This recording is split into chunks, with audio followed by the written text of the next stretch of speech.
Não fala palavrão, tudo que vem na cabeça que passa. Não precisa dolar. Não precisa, tipo, não fala. Posso contar do Blade Blade? Hi, we are finished.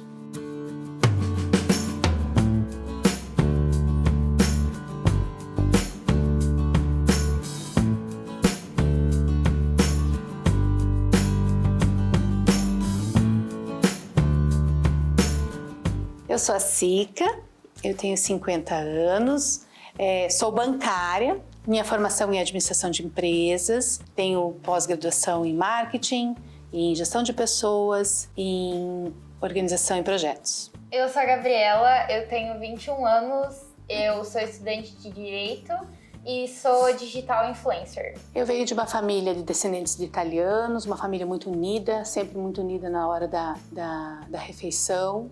E o que marcou muito a nossa família, na minha juventude, foi a perda da minha mãe, aos 14 anos de vida, né? Ela tinha bem jovem, com 41 anos. Então, eu passei uma boa parte da minha vida já com meu pai, né? Só com o meu pai e meus irmãos. Eu sonhava em viver a minha família por muitos anos, assim, com a mesma formação, né? Mas, infelizmente, com a perda da minha mãe, esse sonho começou a minguar, assim, lá já no começo da minha vida, né? Mas o meu sonho era viver, envelhecer, ver meus netos e que meus pais vissem meus filhos também. Eu acho que aqui em casa, eu e minha mãe, a gente sempre foi nós duas, então a gente sempre teve uma relação de amizade muito grande. Então, quando a gente tem que brigar, a minha mãe briga, eu sei que ela vai ter que brigar, porque eu não sou perfeita, tô longe de ser isso. Mas a gente tem uma relação muito do diálogo. Então, a minha mãe, ela fala comigo, eu tento pensar no que aconteceu e a gente tenta mudar isso.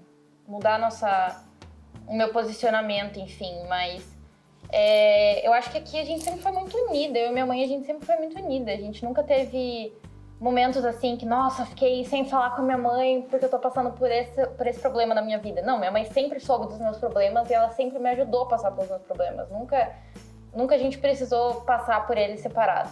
A gente vivenciou muitos desafios sempre juntas, né, eu e ela. As perdas que a gente teve na família, do meu pai, do meu irmão, todo esse sofrimento a gente passou juntas. E também a minha separação do pai dela, quando a gente teve que pegar as nossas coisas e vir morar sozinha. Acho que esse foi o maior desafio que a gente passou juntas, né? Reconstruir a nossa vida juntas. E eu percebo assim que foram desafios. A gente teve muitas felicidades, muitas alegrias e se Deus quiser vão ser muitas ainda, mas toda a nossa estrutura, ela foi pautada assim em muito sofrimento e isso nos uniu ainda mais, exatamente, né? Tudo que a gente passou, tudo que a gente sofreu juntas é que construiu aí essa relação tão próxima minha e dela. Na verdade, eu sempre tive muito orgulho em falar que eu tinha uma mãe e pai, né? Uma PAN. Sempre tive muito orgulho em falar que minha mãe sempre foi minha mãe e pai, mas eu sinto que a mãe, ela tem um certo de medo mesmo, assim, de ser julgada, de olharem pra ela, acharem que ela que fez alguma coisa errada, enfim, de não ser aquele modelo que as pessoas consideram certo, que é um modelo, não é o certo, é um, né, enfim. Não é o convencional. Não E eu lembro, tem uma situação, assim, que eu acho que eu podia falar muito bem, que é uma coisa que marcou a minha infância, que eu acho que minha mãe nem sabe, mas é uma coisa tão simples, que era na igreja que a gente ia, todo fim de semana, no fim de semana, eles entregavam a Sagrada Família para uma família. E eu sempre queria pegar a Sagrada Família e levar a Sagrada Família, e minha mãe falava que não, porque ela tinha vergonha de ir lá na frente só nós duas, que geralmente ia os pais e os filhos, e iria só nós duas como família, e ela sentia vergonha, e eu falava, não, pra mim isso é incrível que a gente é nós duas, uma família, mas eu acho que ela tinha essa vergonha, não é vergonha, é um receio de realmente de as pessoas olharem, apontarem e falarem, não, isso daí não é uma família. Uma lembrança positiva, assim, que eu tenho com a minha mãe, eu acho que é justamente porque, como eu disse, a gente sempre foi nós duas, a vida inteira. E além da gente ser uma família diferente do convencional, daquilo que as pessoas acham o certo, né, que é o pai, a mãe e a filha, a minha mãe, além de tudo, ela que foi a pessoa responsável para me levar pro futebol. Então, a minha mãe que me ensinou a amar meu time, ser doida pelo meu time. E eu acho que uma lembrança muito boa foi quando o Atlético, que é o time que a gente torce, foi para uma final de um campeonato. E a final ia ser decidida em Porto Alegre. E a minha mãe acabou não conseguindo ingresso e eu consegui para mim. E eu me senti mal porque eu ia viver aquele momento da final do time que eu aprendi a tanto amar sem a minha mãe, que me ensinou tudo isso. Então, foi muito legal quando eu consegui achar, eu revirei Curitiba procurando um ingresso sobrando, que alguém tivesse sobrando. Eu consegui o ingresso para ela e eu fiz uma surpresa bem bonitinha aqui para ela.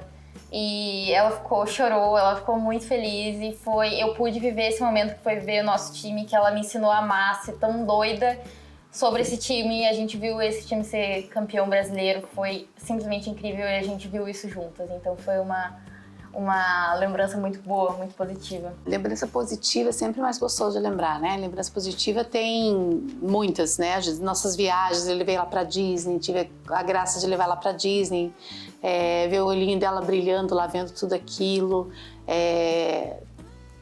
tudo que eu propiciei para ela e que ela soube aproveitar muito bem. Então acho que isso sempre vai ser lembranças positivas. Ela citou a questão do time, é uma coisa que eu sempre gostei muito, né, também do futebol, e ela herdou isso de mim, e realmente foi uma lembrança muito bonita, assim como continua sendo, né, as lembranças que a gente tem vivenciando esses momentos. Lembrança negativa, assim, que eu gostaria de compartilhar, na verdade, é esse sofrimento que minha mãe falou. A gente teve muitas pedras, assim, no meio do caminho, a gente perdeu pessoas extremamente importantes, bases, assim, da minha vida. Meu avô, que foi o pai da minha mãe, mas ele também era meu segundo pai, assim, ele era tudo pra mim. Então a gente perder ele e a gente ter que passar por isso juntas foram momentos muito difíceis da nossa vida. Sempre tem a insegurança que te bate. Eu acho que quando principalmente ela teve crises sérias de ansiedade, de crises de pânico, e eu fiquei assim muito insegura porque eu não sabia como é que eu ia tratar aquilo, só sabia que eu precisava que a minha filha melhorasse. Então, de lembrança negativa para mim sempre foi isso, e continua sendo um medo que eu ainda carrego, né, de ver quando ela tá mais angustiada, mas como que eu vou poder ajudar para que ela passe por isso, passe por mais essa fase da vida e se fortaleça com isso. Mas as positivas sempre são maiores e sempre sobressaem, ainda bem. E a gente vai ter muitas lembranças positivas ainda. Como eu me vejo daqui 10 anos, eu acho que eu me vejo, acima de tudo, feliz. É meio clichê falar isso. Me vejo feliz, mas realmente um desejo que eu tenho pra minha vida de estar feliz. Eu sinto que eu sou muito angustiada, muito ansiosa com o meu futuro, com se eu vou conseguir ser uma pessoa do bem, se eu vou conseguir me manter financeiramente. Eu penso muito também na minha mãe. Eu não quero ficar longe, eu não quero deixar ela também, desamparada, sem... Eu quero estar perto, eu quero estar junto com ela e eu quero simplesmente ser feliz. Eu quero sair do país, eu quero fazer minhas coisas fora do país, eu quero viajar muito, eu quero viajar com a minha mãe e... é isso, eu acho que eu quero viajar. Resumindo, daqui 10 anos eu quero estar viajando bastante. Eu quero ser feliz. Quero ajudar minha mãe a realizar os sonhos dela também, porque ela passou a vida inteira realizando os meus. Então, quero retribuir isso.